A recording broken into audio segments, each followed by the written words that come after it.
Alright guys, welcome back to Series 2. Just finished Claw, the giant monkey. There's a lot of things I want to say about this. Where shall I start from? Probably the best. Claw starts off with Tom and Eleanor just beating Zephyr, and they head to the place called the Dark Jungle. All I know about Claw so far is his name, which is probably the gimmick of this series of Malville introducing the next beast on the quest. So Claw... Yeah, sorry. They go, before they meet Claw, they go on their quest and eventually they come across a river where Storm is afraid of the water. That's a nice thing I like to bring up here. They bring up some new locations in Avantia, like the Dark Jungle, so that's nice. And Storm, again, is in a bit of a water problem. He's crossing a bridge, he's too scared, and eventually he falls in. I don't know why, but this is like the second or third time now that Storm's fallen in the water and he's a scared pansy. It happened once in the first series with Sepron, again a second time I think with Zephyr, and probably this is like the third time now. Jeez. So, eventually they rescue Storm and he gets recovered. They come across the Dark Jungle, and of course the jungle itself is also a threat, as it has snakes and plant life that attacks you. And what else? Check my notes here. Tom gives up his weapons to... Yeah, he does do that.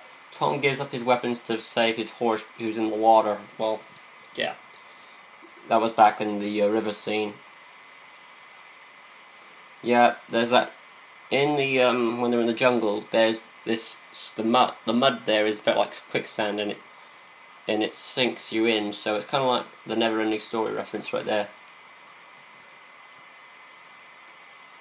What else?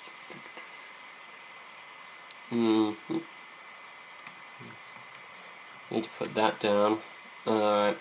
Moving on, they continue their quest to eventually they come across some trees and scratches, and that turns out to be Claw.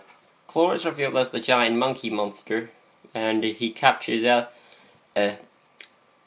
I need to say my name right. Now, first, he's wearing the chainmail. According to the book, he's wearing it around his neck, but according to the artwork, he's wearing it around. It's able to fit around his entire body.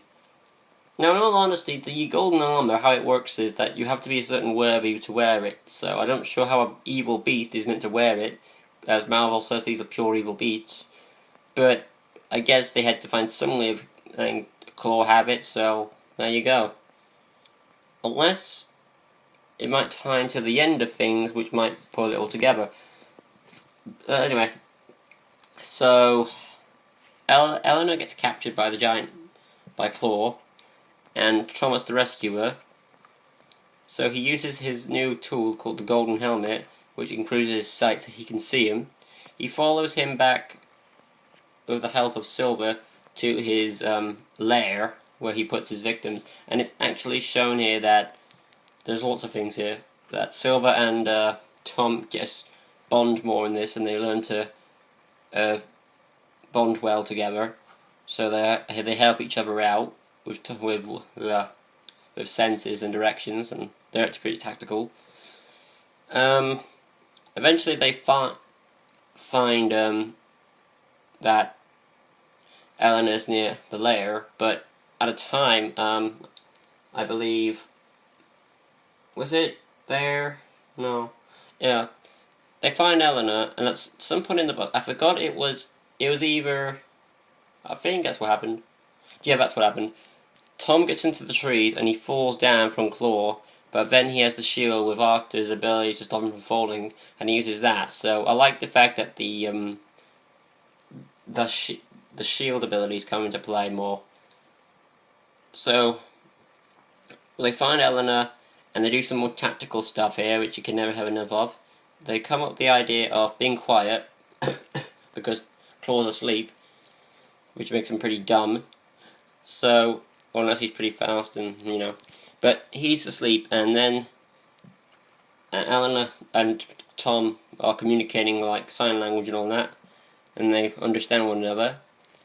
So he gives Eleanor her arrows and bow so that she can take arrow out of her quiver, put it into the surface, and climb out Monkey Bar that way. Then Tom cuts a vine and pulls Eleanor out, but then the tree there's a dying tree and it crashes, which wakes up Claw the monkey.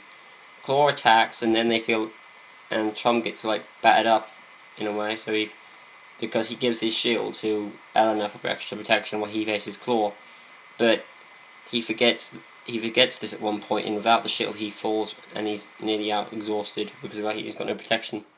But then he decides to call another beast to help him out, like he did with Zephyr. This time he calls Furno the fire dragon, and that's where we get something awesome.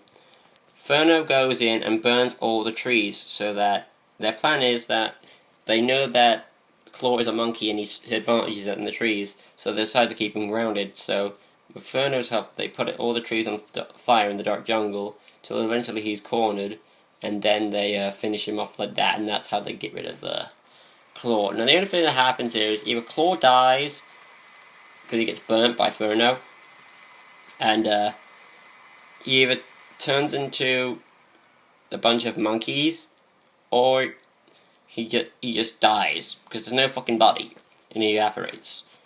I'm going to go with the first theory, because how else would he wear the chainmail if he wasn't a bunch of pure innocent monkeys? That's the best explanation I can give, because in honesty they don't explain purely in a way what happens to Claw. It's a way that you can put your own expectations on. But other than that, I still prefer this book over to Zephyr, because it takes what was in the first one, but adds more extra stuff into it. So I'm really liking this one more than the first one. So Claw, you beat Zephyr. Nice one on you. And of course at the end we see that Mal-Vell is doing the Wizard of Oz thing and saying, "Oh, my next one, Sultra will beat you." So, speaking of Sultra, we'll be on to that book next. But this has been my review of Claw the Giant Monkey, so see you next time when we do Sultra.